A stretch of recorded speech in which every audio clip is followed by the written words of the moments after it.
Hey, James. How are you? I'm well, Jerry. How are you? Good. James Travers is in the studio here with me. Hi, everybody. This is Non-Duality Talk for November 11th, 2015.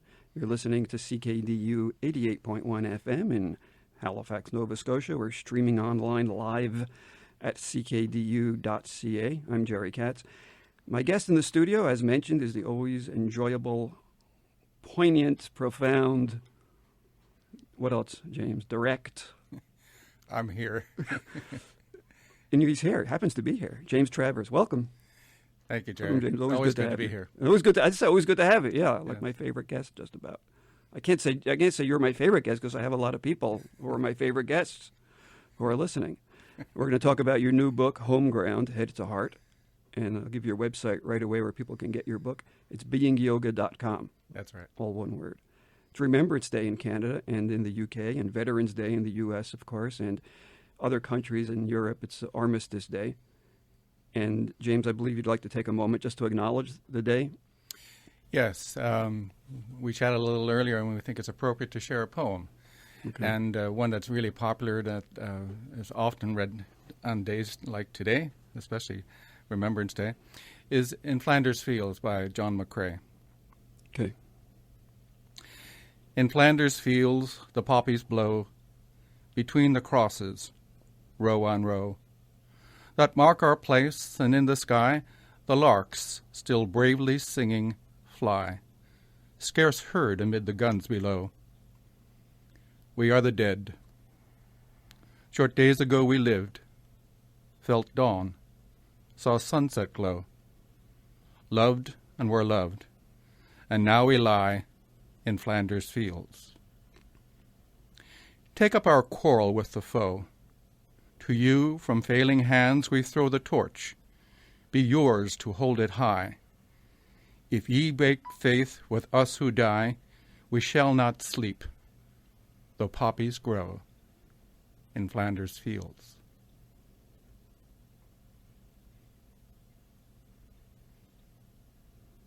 Thank you.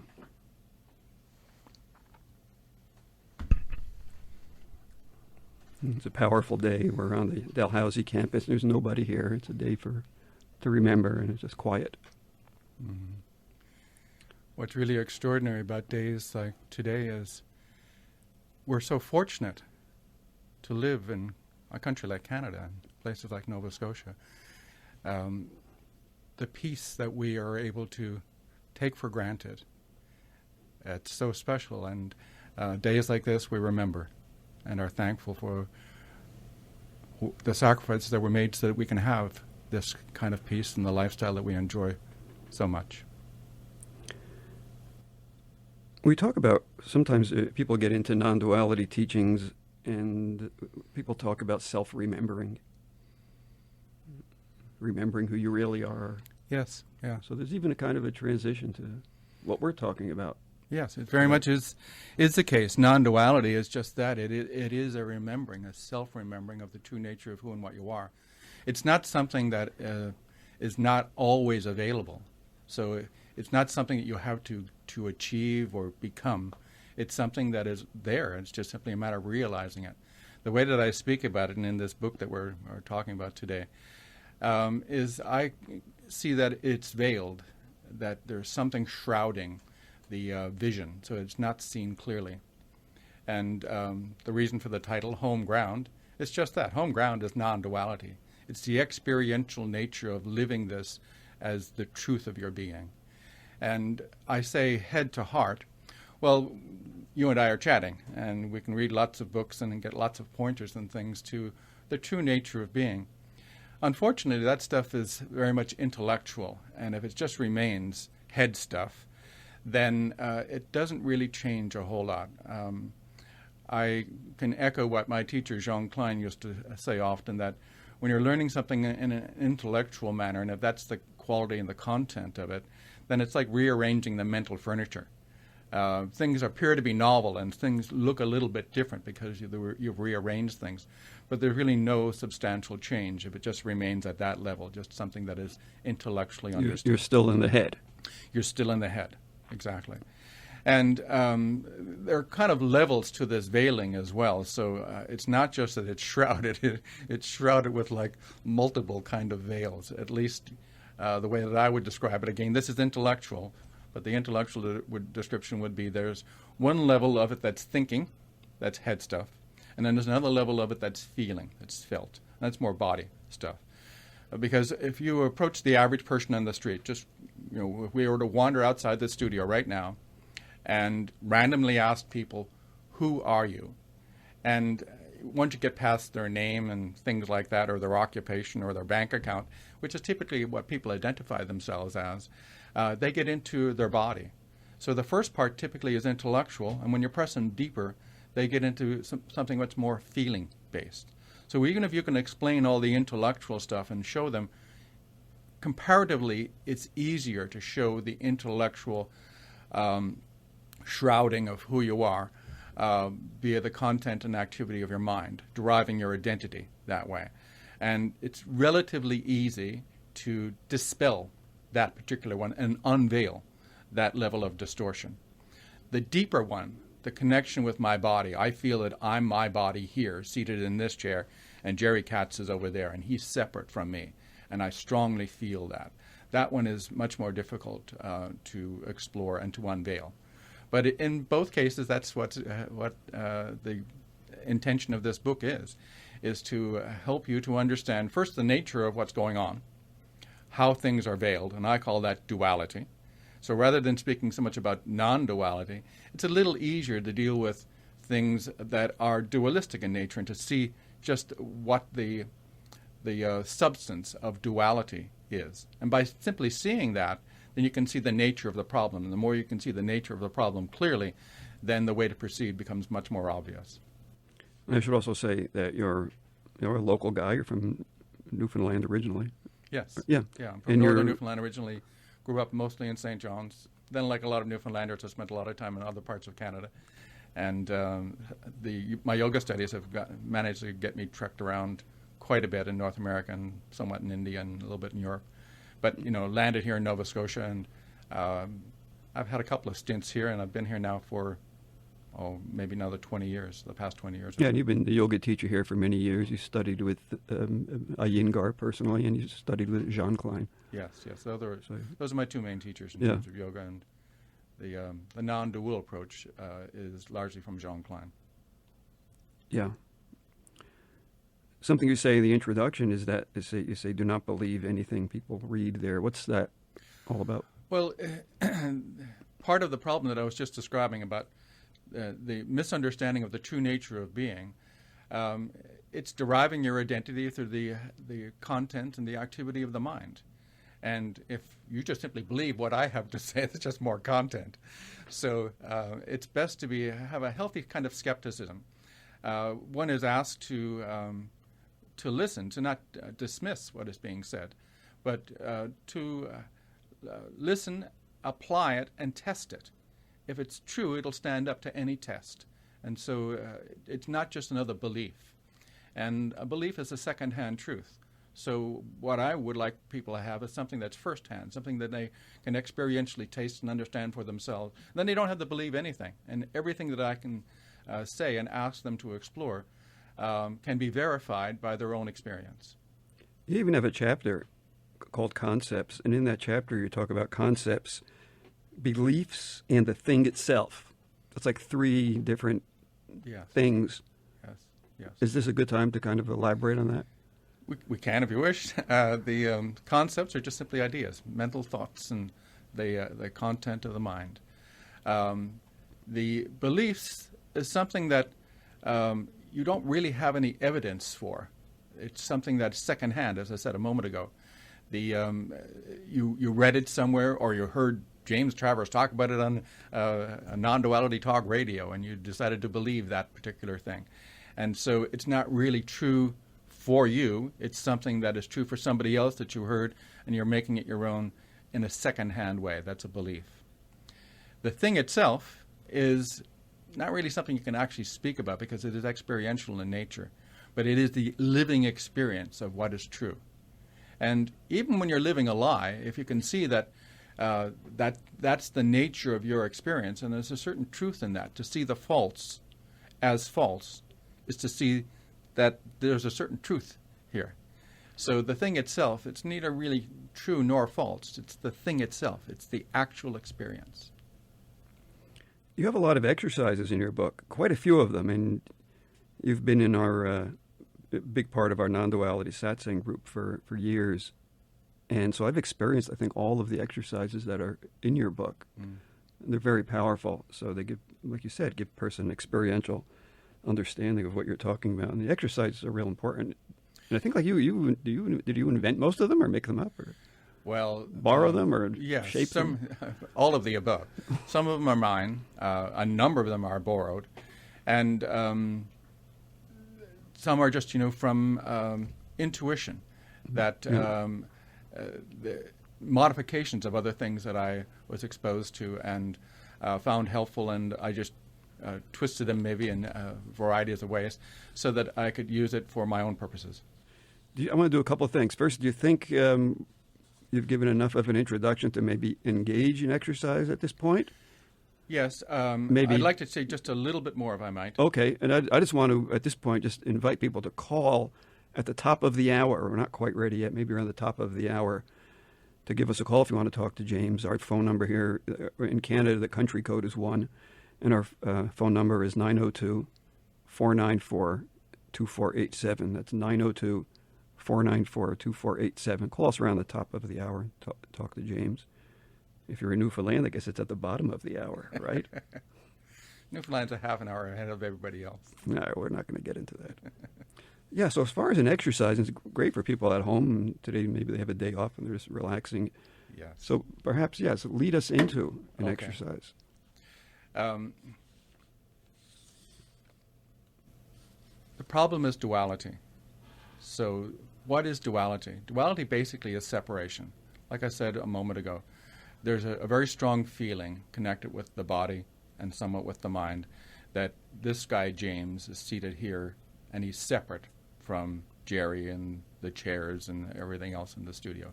So that feeling of separation is an inside separate self that resides somewhere behind the eyes and is associated with the body, looking out and seeing things which are separate from it. So there we have the two. And what I'm saying is that that is not the case. That non-duality means that it's not two, that it is the thing itself, to refer back to what I was saying just a moment ago. And the two-ness, the duality, is a way of seeing. And that seeing is a distorted way of seeing. So one that sees duality is seeing a distortion. That's not the true nature of being. And the distortion is like shrouds or veils that are clouding one's vision. So the clouds are mental, thinking, and body-based sensation, feeling. So thinking and feeling. Thinking is associated with time. Feeling is associated with space. So we can relatively easily talk about the veil of thinking and deriving your identity via thought by simply not thinking for a moment. And just simply see that there's no discontinuity to being. So it's not necessary to derive your identity via thought.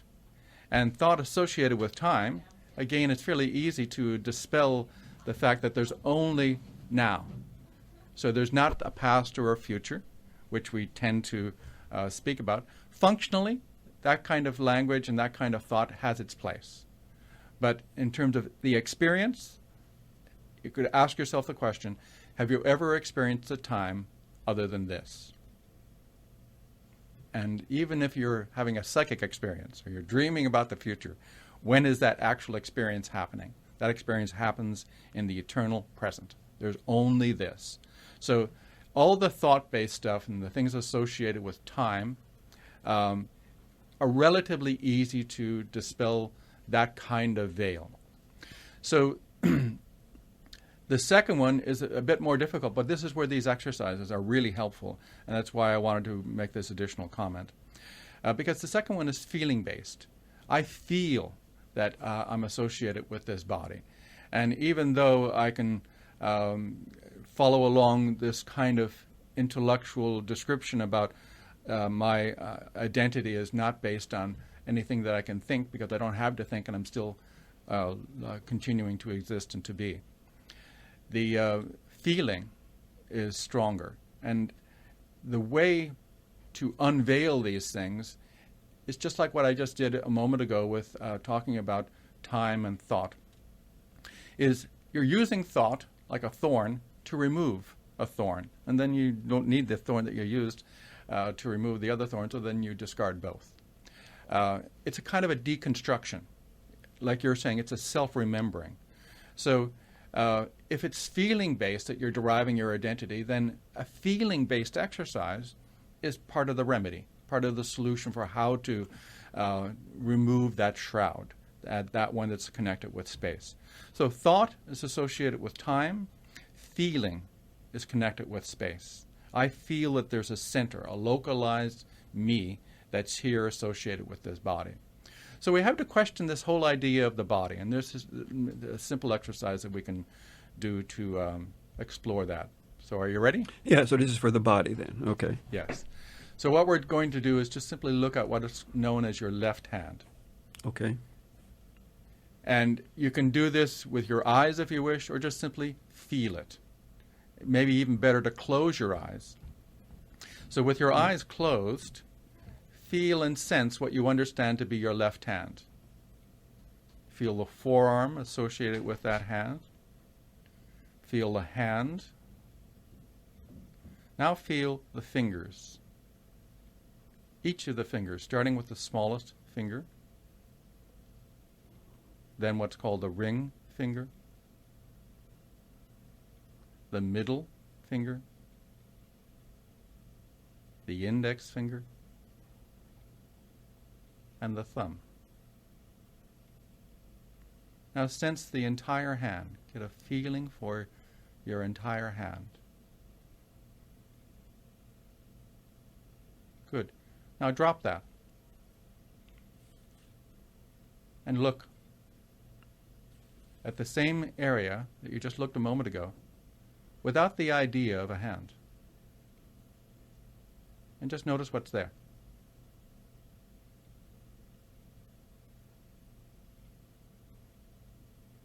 It's the same as not thinking. What's actually there is not feeling. There's a kind of an emptiness. There may be like a pulsating, throbbing aliveness. That's fine. But there's no real hand as such. So we do the same thing with the entire body. What we do is we layer the experience, the actual experience of a hand or an arm, the experience of a body. We layer the idea of a hand or the idea of a body over top the sensation. That's the shroud. That's the veil. And in the same way, it's not necessary to think. It's not necessary to think the idea of a hand when you're experiencing the hand, to think the idea of a body when you're experiencing a body. And what is actually experienced when you look at what's called your hand area again, and you see there's really nothing, there's not a thing there. It's not a thing. It's not nothing, but it's not a thing. There's an availability, an openness. It's an emptiness in a certain way, but that emptiness is form. It's not nothing. That's the true nature of being. The true nature of being is emptiness that is form. And then you can come full circle, you can come all the way back when you really understand that emptiness is form and that these are not two things, that it's necessary to describe them as two things because that's the consequence of language. But this is one thing. Emptiness is form. And experientially, you can see this with this little exercise with your hand and arm. And you can do it with your entire body. But when you really see this, then you don't dismiss the world. So I still will call Jerry Katz, and I can play the role of James talking to a separate Jerry, because that's just simply the way the world of appearances functions. And I can talk about time and the future, and we can plan a meeting for a radio program, in CKDU. Now, this exercise that you just did, so it can be directed towards anything going on in the body, not just the hand. I mean, in a sense, everything's the hand, because whatever you identify, Yes. you could turn to. And can you do that with, say, like a contraction, like I'm worried about paying the rent? That's kind of a little knot in my stomach there. Can I use that and focus on that? Yes, well, that's actually a great exercise to do. Anything that is a tightness is a contraction. It's just that. So, like your identity, that's the limited, localized contraction. If your identity is derived from the content and the activity of your mind, or I feel that I'm here, that's a contraction. A version of just that same kind of contraction, what you just described. I have a worry. That worry is I have to pay the rent. Well, let's go through that with that. Can you just go Okay. take us through that one? Well, it's actually you've already people are worried about money, health, yeah. food. You've already and all done it that. to a certain extent just by mentioning it. Let me just come at this a slightly different way. Okay. We'll come right back to this money and that particular example. But if you see the power of awareness, another way of saying the true nature of being is to say awareness is another name for you. What you are is awareness. If you really get that, if one really gets this, not just as an idea and not just as a belief, but as the thing itself. So if that is a truth, a living experiential truth, then there's tremendous power in that understanding. And just to give you an example, just at the tip of the iceberg, again, another example would be an exercise is observe breathing while you hear me speaking. And just notice the quality of your breath. It qualitatively changes just simply by observing it. The very fact of being aware of breathing changes breathing. And I didn't have to tell you to change it. I didn't have to tell you to deepen it, to slow it down, or any instruction of that nature. No, you just said to be aware of it. And it Just- slows just- down. You just- right away, you yes. notice it slows. Yes. And you can do this any time at all. Just simply be aware of breathing and notice that without any prompting from James, the change happens simply because of the awareness. This shows the power of awareness. It changes it qualitatively and to a certain extent even quantitatively. So when one understands that the instrument here is my true nature, this is what's going on. It's my true nature focusing on a particular thing. And so the true nature being awareness, focus that on the knot in one's stomach. And so see the tightness. You can see how the tightness is connected with that worry. Maybe the specific worry is paying the rent or whatever it is that the person is worrying about. But just see the tightness.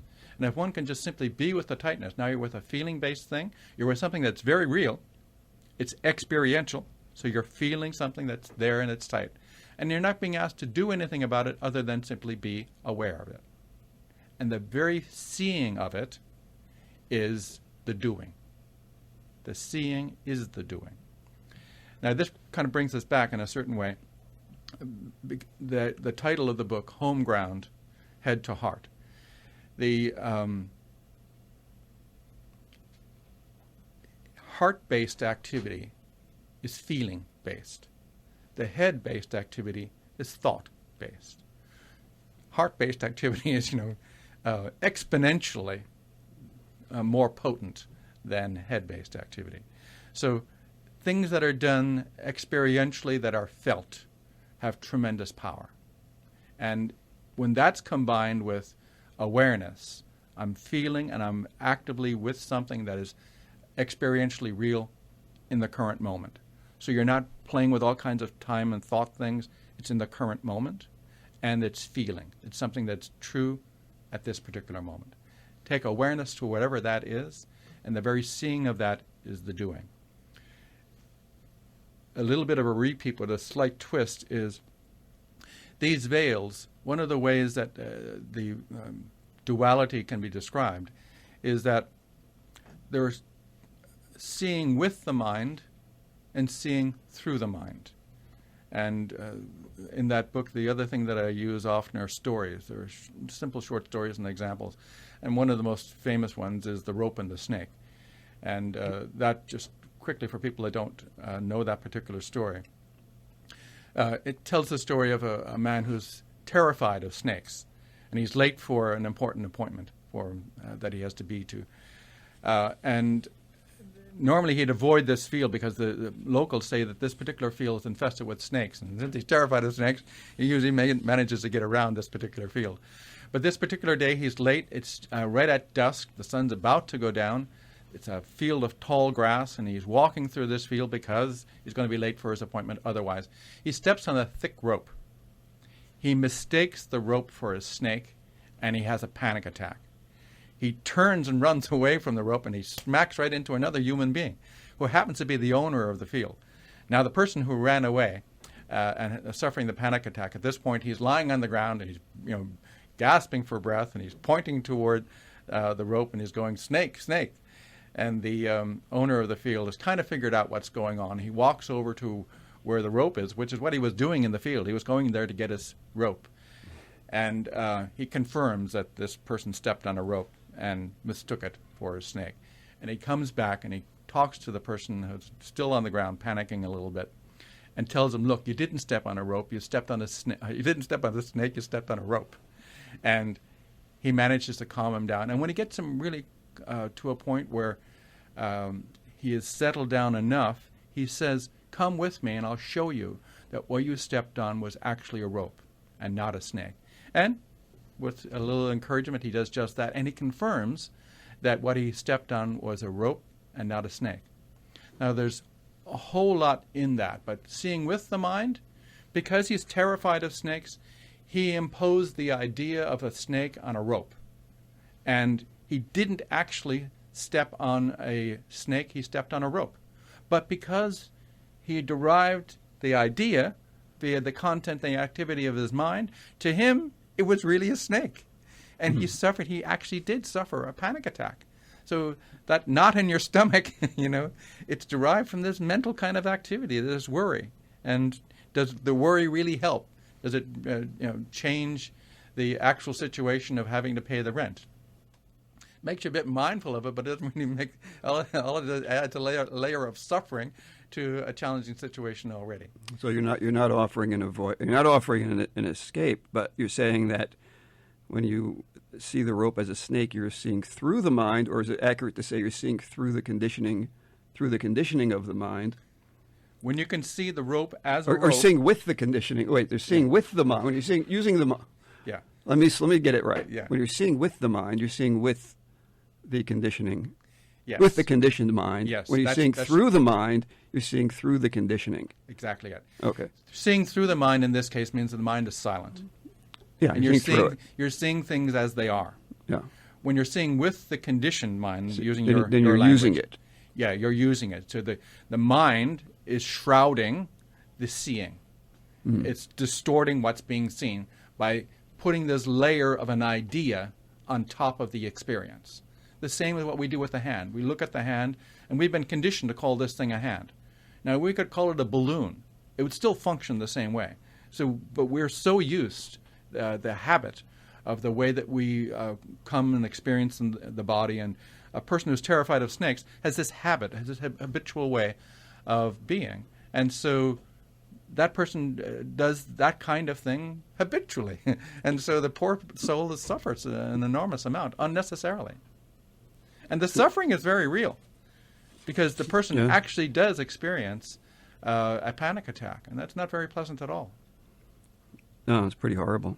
We're talking to James Travers about his new book, Homeground, Head to Heart, and you can get a copy. It's free. Why aren't you charging, $10 like everyone else or whatever? Well, today is Remembrance Day, and what people really want is peace. And I would like people to have that peace, and it starts with peace of mind. Yeah. So a way of saying thank you, like I've had tremendous teachers. I've been very fortunate. And a way of giving back and saying thank you is to share this kind of thing with folks. So it's not something that one keeps to oneself. There's a situation where the nature of how can you say thank? How could I say thank you to my teacher Jean Klein for the awakening that being around him helped me to have? So, there's no one there to thank. He really is emptiness. So the only thing you can do is find somebody else. And so that's my way of doing just that. Interesting, yeah. Well, I've known you for years. I know, your sincerity and your hard work. The website where people can get the book is beingyoga.com. There's a link there to download your book. Mm-hmm. Actually, I should mention, Jerry, that this is part of a trilogy. There's 2 parts that will follow up to this.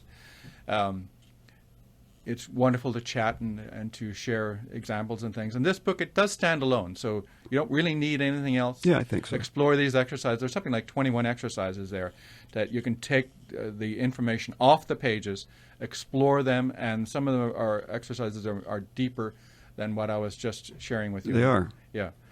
But the other 2 parts, the trilogy, is Homeground, Head to Heart, the pieces that we're speaking about today.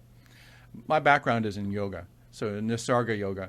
And although the asana practice and the technical detail is Iyengar, my yoga is very much influenced by Jean Klein.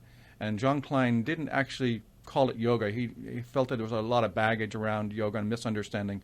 And I agree. There's a lot of things in yoga approaches which can just be about self-improvement, bettering the body, and it's like what I said earlier about rearranging mental furniture and things. And it's wonderful to have good health and well-being and to take care of the body. At the same time, there's an opportunity, there's something available via authentic yoga practice that can help you to understand the true nature of being. So Nisarga means without parts. And in a certain way, Nisarga yoga's approach, it starts from the end. Instead of the so-called 8 limbs of yoga and going through all 8 limbs and getting an understanding of samadhi, in a certain way it starts with samadhi and understanding the true nature of being. And then you can practice yoga. And the practice of yoga then is approached altogether differently.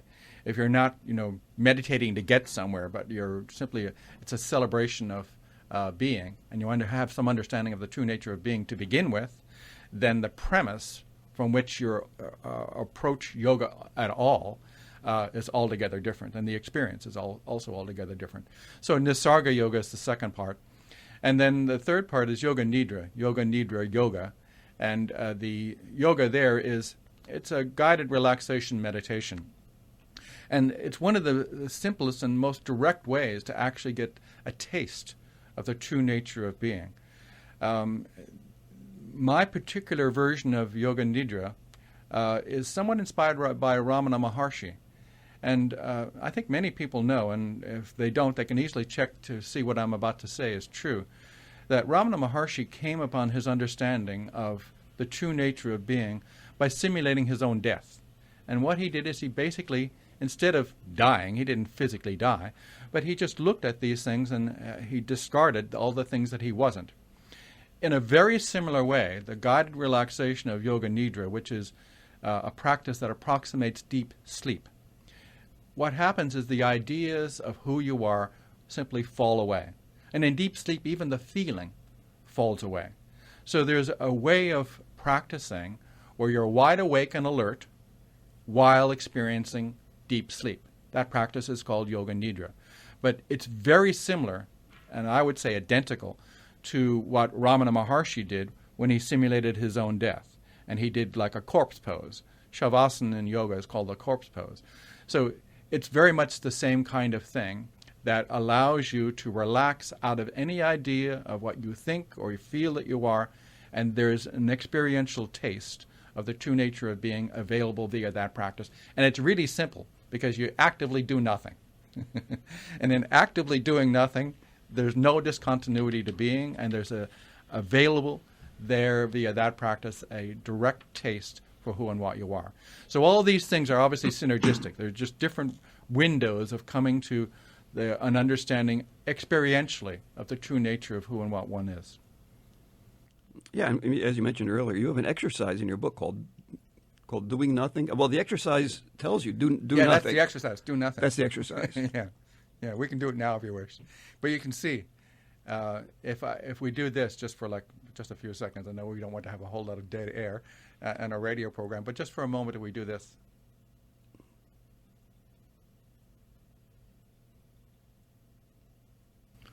Hopefully that's long enough for people to see that there's no such thing as doing nothing. That's just another idea. The very nature of being is doing. And so if one can come to that understanding that we don't come to the true nature of being the activity of our head. It's not something that you can learn from a book or that someone like James Travers can actually teach you. But you can unveil the duality. And when you're removing the shrouds of what are clouding your vision, then there's a clarity, and what is seen is experientially understood as the true nature of being. And that's things as they are. Yes, things as they are. As compared to, or the thing itself as compared to concepts and beliefs. Yes. Something I like, always makes sense to me. You have a section on the solution is contained within the situation. That's always very interesting. Yes. We can go back to your example of the worry and the contraction. So if we look at that, what's the situation there? I got a knot in my stomach. Well, all kinds of things that are anything of the nature that is something to do with suffering will always show up as a contraction somewhere in the physical body. So if you just simply look at the contraction and you take awareness to that particular thing, it has a story to tell. Yoga practice is one of the ways of doing just that. So again, when you approach it in a particular way, you can see that, oh, look, what have I done to lose my health and well-being? And if you look at, again, just to talk a little bit about yoga, I talk about unveiling, but in yoga, they actually talk about different bodies and different layers of bodies. Sheaths is what it's referred to in yoga. The Sanskrit word is koshas. So there are literally, in their definition, there are 5 layers. And when you look at suffering and ill health and anything that is not well-being, what's the first thing that goes? What's the first sign of some kind of dis-ease? 2 words, dis-ease, or disorder. What's the first thing that goes? You lose your bliss. You lose your happiness. That's the first thing that goes. And then there's other layers of it. You're not so wise. Your way of clarity has been distorted. You're seeing, but not as clearly as you could because you're not really as happy as you could be, because you've got some disease. There's a level of distortion there. Then there's the mind. Your thinking is not as clear as well. So not only not as wise, but even your thinking, your knowledge-based activity, and the layers are knowledge, wisdom, happiness. And so that particular sheath is the mental sheath. And then there's an energy sheath, the pranamaya kosha. Prana is the word for life force, vital life force, energy. And actually that's what we work a lot with in yoga, working with the energy. And you can work with the energy body in a very similar way that you can work with the physical body. But it's obviously more subtle. And because it's a layer removed from the physical body and it's more subtle, it's closer to the true nature of being. It's still not your true nature of being. It's still a duality, but it's a more subtle duality, and it's because it's closer, it's a little easier to make the transitions through the other phases. And then lastly, when you're really sick, you finally feel that knot in your stomach. Yeah. Now you feel it on the physical level. And that's actually the last one that you experience, because the first one, if you can catch it out here, when you've lost your happiness for some reason or other, which is an aspect of the true nature of being, Sat Chit Ananda, that happiness, Ananda, is part of the makeup of the substance of your being. And so if we can catch it out there, then it's a whole lot easier to fix when the problem is small, rather than when you got that big knot in your stomach. But all the way through, it's awareness. Awareness at each of these sheaths. So you can play with it yoga-wise. You can do the layer kind of unraveling that I just described. Interesting, yeah. See how you've lost a certain authenticity of your being at each of these levels. But you can, like you demonstrated, you can bring that awareness in at any level. Exactly. And you mentioned bring it in as soon as you can. Like the moment you notice losing your bliss, then you can bring it in. Exactly. That's the time to do it. That would be the That wisdom. would be ideally that's the time. But a lot of people who end up being really good teachers in the field of non-duality get into a lot of trouble in their lives. You know, they end up on drugs, alcohol. Yes. They hit rock bottom, and at that point, somehow awareness is somehow applied in some way. Yes. In some way. Well, all the gurus, the greatest guru is life itself, and silence. So as one explores just the nature of being, yeah, it's great to have all these helpers, these people who, they through programs like this and through books and through videos and all the forms of media, are communicating something. And then there's, all kinds of degrees of teachers and things as well. I'm tremendously fortunate to have such a quality teacher, Jean Klein. And, he's truly exceptional. And then you see some folks, and I'm not going to name any names, but some folks who have had an enlightened experience. They really had something valid happen. But that doesn't necessarily mean that they're great teachers, and that doesn't mean that they're Not necessarily done either in terms of their own personal journey. And just because a person has, hit rock bottom doesn't mean every good teacher has done that. You haven't, or, Rupert Spira hasn't, or Adyashanti, or And there's any of those people. There's always a future. You never know. I might get. I might. I'm just going to say I'm pretty close to rock bottom, but the show's doing good. Yeah, you never. That's the thing. You never know what could happen, right? But as long as awareness is there, like you said, you could. The only thing I would say in this context is some of the things that we do should come with a warning, and the warning is once you really taste the true nature of your being, there's no going back, because it is just that. It's overwhelming. It's enlightening. It is awakening. It's earth-shattering. And so life as you know it, prior to that moment, is never going to be the same. Because from that moment on, you may have some trouble, like you're saying, some of these folks, assimilating this and honoring that. It's like the artist who has this epiphany and does this tremendous work. And then, 6 months later saying, well, what have you done? What have you done lately? And the poor artist is trying to recapture that thing that they experienced in that moment of epiphany and that awakening and that insight that they had at that particular time. So this is not exactly the same as the artist, because you're talking about your life, your actual being, and the experience of true being. Once that is tasted, there's no going back. There's no rock bottom. Because when you were saying, you were joking, you're saying, I don't know, I might still hit rock bottom. You were laughing because... it's not possible. Is there really a rock bottom? I mean, in some relative sense. It's just that. It's all relative, because there's no one here to hit rock bottom. I mean, the true nature of being really is emptiness. And again, every time I say emptiness, I have to qualify it and say it's not nothing. So it's not about, nihilism and things of that nature. It's not that it's just not a thing. And it's not something that one can intellectualize about, because it's not something you can generate with the mind. I think that's a constant reminder, is that first thing we talked about was concepts and beliefs. If this is starting to sound like a concept, yes. If we then you got to watch it.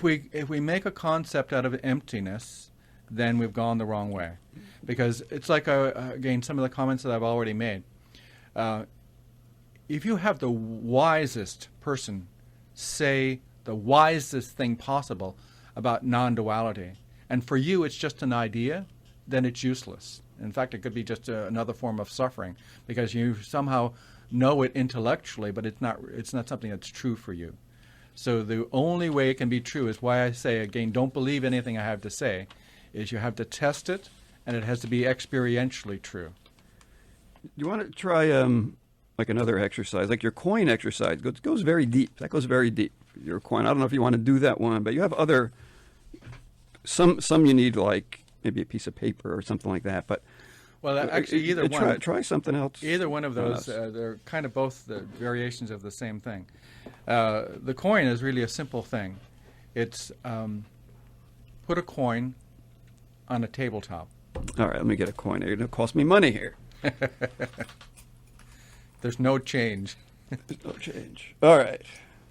Coin. All right. Okay. Now, when you observe a coin on a tabletop, just notice what you see. Okay, because when you've done this at our non-duality satsang meetings, I think I got the wrong answer. So let me just see if I can. Let me say the right one's in the book. So I'm going to try to hopefully fool everybody. There's no really right or wrong answer. You can simply observe whatever you observe is what you observe. Okay. So when you observe a coin on a tabletop, I can tell you that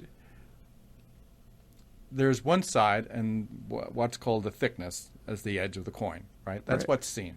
So that's the appearance. That's what's available. That's what I see. Visually, yes. And without touching it and things, because you have experience of coins and things, you assume that there's another side. Yeah. Right? So people would do that, because of their habit, their experience of dealing with coins is a coin has two sides. And what I'm saying in terms of the true nature of being is that it's like a coin that you're observing presently. And without giving it that second side, the experience of emptiness is form. It's just like observing that coin at this moment. Because it's like that emptiness, the side that's not a side, that is only there as an idea in your mind. Somehow it makes the side that is appearing and available and is seen and witnessed, somehow makes that available to be. And the nature of non-duality is very much like that. It's two sides of a coin when you describe the two sides of a coin, but they're not two sides. There isn't a space at all. Where does what we call the head side of a coin end and the tail side of a coin begin? So even if we pick the coin up and look at it, it's really hard to determine where the head side ends and the tail side begins. But if you don't pick it up and you just simply observe it, the actual experience right now of whatever a person is experiencing at this particular moment is form. That is emptiness. These are not two things. The observer, which is just an idea, and the object, which is observed, which is again a mental labeling of experience, these are not two things. The observer is the observed. So the understanding here is that the experiential nature of this, when one so-called gets it, the getting it is a collapse of the separation between the observer and the observed. And there really isn't any mental labeling at that point. You can't even really call it experience, because calling it experience is a mental label on whatever is happening. It's just simply this. Mm-hmm. And this simply this, when I go back to those sheaths and the koshas, the nature of this is sat, which is awareness. Sat, chit, it's knowing. Chit, awareness. Ananda, bliss or happiness. Sat, chit, ananda. That's the true nature of being. And a person either gets this or maybe doesn't, but that doesn't change the reality of what is. And it's possible that a person just hearing what's going on here, something can click in. Yes. Oh, yeah, I see it. Oh. Yes. But what else can someone, again, we're talking about doing. Well, or turning attention. Yes, turning attention. There's a couple of things that people can do. Satsang. Sat, truth. Sangha, community. In the company of truth. Hang around with people that are authentic. Another way of saying the true nature of being is what you are is love. And so anything that's done and shared in an uplifting, loving way, and especially in a community, do that. That is something that's beneficial for everybody involved. And if you can find somebody that happens to be wise and is sharing in a satsang, go there and explore and see what they have to offer. And they're right here in Halifax and in the area. There are a number of variations on the satsangs. You're very much responsible for one of these. It's non-duality satsang. Yeah. Are you teaching yoga now or just doing private lessons? What are you I've been doing some private lessons, and You're not doing... we're basically working on this trilogy I was just telling you about, the Homeground book that we're talking about today, Nisarga Yoga and Yoga Nidra. These three are put together in a workshop. So we'll be doing these. We're setting one up. The first one is going to be with Fall River Yoga Center. We haven't actually got a date, but I'll be announcing that on my website and get the word out. beingyoga.com so people can... When the time comes for that kind of thing. And yes, I do some sessions with some friends that have, just longtime friends that I've been doing yoga with for a while. And every now and then I take on one or two new people, but I'm not like, I don't have a class schedule and things like that in terms of yoga and things these days. Been doing this writing and almost finished that now. So these three pieces, as I say, are all pretty well done. There's a little bit of polishing to finish them off, but they're ready now. Yeah, like I said, the book is up there. It's a rich book. It's not a long book. It's a short book, but it's packed. There's a lot there. It's packed because of the experiential nature. There's a lot to explore because of the exercises. Again, I don't want people to believe me, so what I'm actually doing is putting all these exercises in there so that people can explore and give them something to actually do. Another thing that is helpful in terms of the doing nature of things is connecting with nature. Walking in nature, going beside the ocean, things of that quality. Because, the grass grows on its own. And so there's some kind of an intelligence that's obviously there. And just being in the environment of nature in some way or another is a way to connect with the true nature of your being. There's something that solicits one when one is in nature. I think that's tremendously powerful. And it's available here in Nova Scotia. Oh, yes. Nature is so available. Yes. We only have a couple of minutes left. I don't know where to go to. There you have a section called The Power of Here. And maybe just talk about that and the question, who am I? Well, the question, who am I, is kind of a koan. And a koan is one of those things that you can't answer. It's a question that you can't answer intellectually. But a way of answering the question, who am I, is to see that the question itself is a form of answer. That if you have a question, what is a question? A question is a quest, yes? So it's kind of the journey, a trek that you're exploring. And what are you exploring? You're exploring the true nature of who and what you are. And you're not going to accept the traditional intellectual or habitual answers. You're looking for something which is experientially based, and you want to have something that is true and is true on all of these levels that you heard me speaking about earlier. So who am I is one of the greatest questions you could ask. The only problem with it is if you actually answer it intellectually. Let it be an open question and let the living answer be the truth for you. Yeah, thank you. You close your book with a bunch of questions. It's a lot of questions. And that's another exercise, too, just addressing those questions, really. It's like asking the question, who am I? And things like things that we take for granted. For example, one of the questions I ask is the timepiece called a watch. Why is it called a watch? And, people are so used to calling that thing that they wear on their wrist a watch that isn't it strange that you're calling it something which is an activity? It's based on the experience. Well, the reason it's called a watch is because that describes the experience.